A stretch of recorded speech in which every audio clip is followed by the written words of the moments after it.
जय सीते जय सीते सीते जय सीते जय सीते सीते। जय श्री सीते।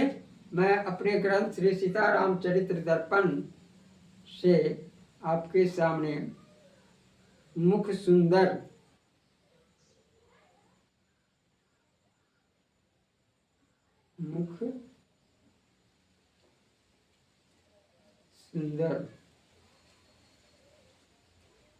शीर्षक से आपके सामने एक छोटी सी कथा सुना रहा हूं।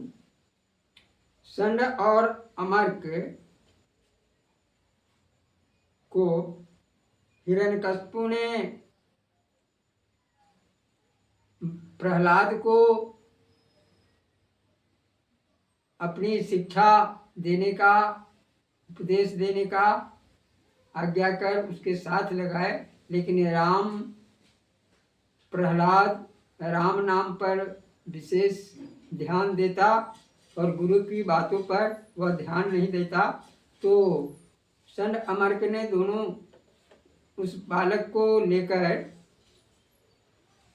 हिरण्यकश्यप के पास गए और कहे, महाराज यह तो हमारी बात को मानता नहीं है, यह अपना ही बात सुनाता है, इसे आप ही पूछिए यह कैसे पढ़ेगा।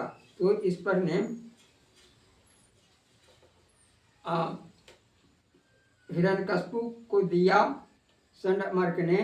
तो हिरण्यकश्यप ने अपने बेटे को गोद में उठा करके सुनिए, प्यार जता कर गोद बिठाया, मुख चुंबन कर सिर सहलाया, पूछा बेटा क्या पढ़ पाया, कहो मुझे जो मन में आया।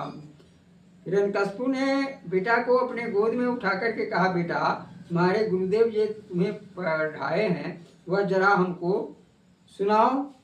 कर प्रणाम हो निर्भय बोले, राम तत्व के गठरी खोले। तो प्रहलाद ने आगे कहा, मुख सुंदर जो हरि गुण गाए, कान धन्य जो प्रभु धुन पाए, शीस वही ऊंचा कहलाता, जो हरि आगे नत हो जाता।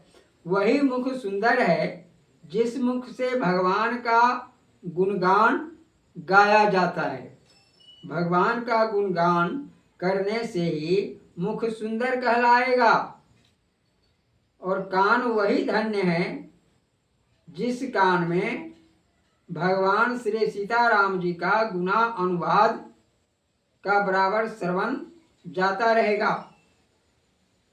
शीश भी वही ऊंचा कहलाता है जो भगवान के श्री चरणों में झुक जाता है। हाथ सफल तब ही हो पाते, जब हरि सेवा में लग जाते, पैर उठे हरि धाम घुमाते, नैनों से हरि रूप बसाते। हाथ आपका सफल तभी हो पाएगा जब अपने हाथों से भगवान का किसी न किसी प्रकार से सेवा करेंगे। जैसे शंकर जी के सेवा के लिए आप जल फूल अक्षत बेलपत्र चढ़ाते हैं, विष्णु भगवान के लिए भी ऐसे ही धूप अगरबत्ती फूल पत्ती ये सब चढ़ाते हैं। और पैर उठे हरि धाम घुमाते, नैनों में हरि रूप बसाते।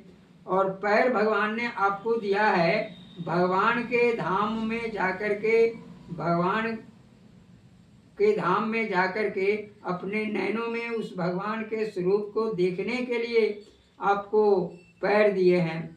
सुक्ति वही सुंदर कहलाती, जो श्री हरि का मर्म बताती। सुक्ति नीति ज्ञान वही सुंदर है जो भगवान का स्वरूप असली गुणगान करके सुनाता है। भगवान के तो विविध रूप हैं, अनेकों रूप हैं, अनेकों कथाएं हैं। तो उन कथाओं को जो सुनाते हैं वही काव्य अच्छा है। सत्य काव्य वही अच्छा कहलाता जो प्रभु का चरित्र बतलाता। और काव्य वही अच्छा कहलाता है जिस काव्य में भगवान का गुणानुवाद भरा रहता है। सत्य बात कोई ना कहते, सच्चे भय वश छिप कर रहते। मन करता घर कभी न आऊं, जाकर वन हरि ध्यान लगाऊं। राम नाम जप ज्ञान बढ़ाऊं, अपना जीवन आप उठाऊं। क्रोध दाव कर रह गया, बोला बातें चीर। बेटा यह क्या कह रहा, नेत्र वह शलानी। विष्णु हमारा शत्रु है, सोचो समझो बात। मम अग्रज का वध किया, तुम्हें नहीं कुछ ज्ञात। जय श्री सीते। प्रहलाद की बातों को सुनकर हिरण्यकश्यप बहुत ही क्रोधित हुआ, लेकिन क्रोध को अपने ही से थोड़ा बांटते हुए, क्रोध को दबाते हुए उसके नेत्र तो लाल हो गए और बेटा से कहा, बेटा विष्णु हमारा शत्रु है, तुम समझो हमारे भाई का उसने वध कर दिया, यह तुम्हें जानकारी नहीं है। इतनी जय श्री सीते। यह कथा आपको अच्छा लगे कृपया इसे बार बार सुनने का प्रयास करेंगे। जय श्री सीते।